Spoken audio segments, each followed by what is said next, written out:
नेपाल की सियासत में भूचाल, सत्ता संभालते ही बड़ा एक्शन, पूर्व प्रधानमंत्री गिरफ्तार और आरोप गैर इरादतन हत्या का।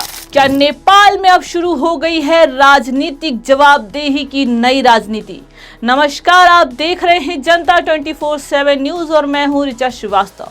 नेपाल से इस वक्त की सबसे बड़ी खबर सामने आ रही है, जहां नए प्रधानमंत्री बने बालेन शाह ने सत्ता संभालते ही बड़ा और सख्त फैसला लिया है।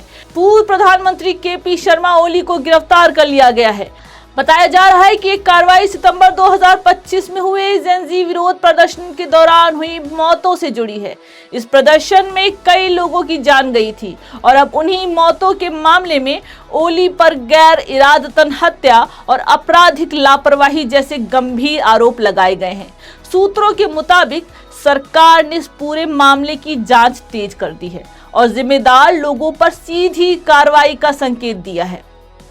अब बात इस खबर के सबसे बड़े पहलू की, सियासत।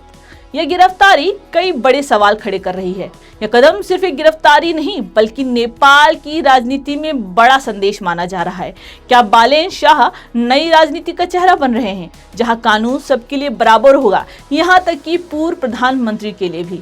या फिर ये कदम सीधे तौर पर केपी शर्मा ओली और उनकी पार्टी को राजनीतिक तौर पर कमजोर करने की कोई रणनीति है?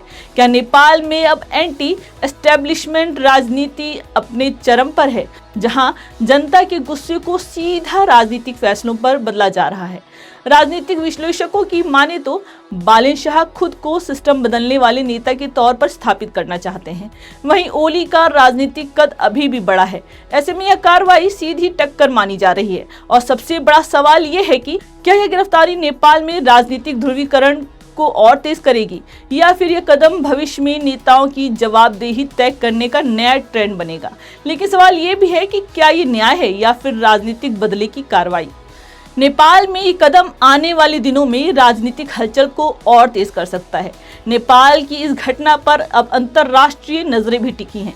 क्या यह दक्षिण एशिया में पॉलिटिकल अकाउंटेबिलिटी का नया मॉडल बनेगा या फिर ये मामला नेपाल की राजनीति को अस्थिरता की ओर ढकेल देगा? क्या ये केस न्याय की मिसाल बनेगा या सियासत की नई जंग छेड़ेगा? एक तरफ सत्ता, दूसरी तरफ कानून और बीच में खड़ी है सियासत की सबसे बड़ी परीक्षा। नेपाल में गिरफ्तारी सिर्फ एक खबर नहीं बल्कि एक नई राजनीतिक दिशा का संकेत है। फिलहाल के लिए इतना ही। मैं ऋचा, जनता 24/7 न्यूज से बनी रहूंगी आपके साथ। देश और दुनिया की हर बड़ी खबर के लिए बने रहिए हमारे साथ।